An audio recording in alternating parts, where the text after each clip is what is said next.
momentum yang sangat penting bagi PDI Perjuangan dan Partai Persatuan Pembangunan untuk mengukuhkan kerjasama dalam rangka pemilu presiden dan wakil presiden tahun 2024. Karena itulah di sini juga hadir calon presiden Bapak Ganjar Pranowo. Kita bisa melihat. Antara P3 dan PDI Perjuangan ini dekat, bukan hanya lokasinya bertetangga di Jalan Diponegoro, Menteng ini.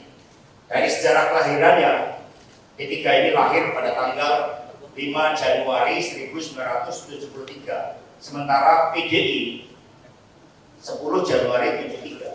Jadi P3 ini saudara tua kita, 5 hari lebih tua dari PDI Perjuangan. Jadi luar biasa. Karena itulah dengan seizin Ibu Megawati Soekarno Putri, pertemuan untuk mengukuhkan kerjasama partai politik dalam rangka penguatan sistem presidensial ini mohon izin untuk dibuka. Terima kasih. Dan mohon izin kami akan membacakan pantun.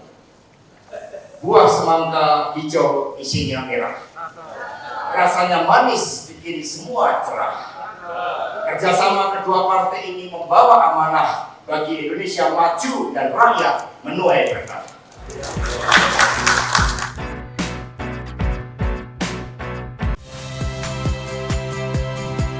Saya Cynthia Rompas.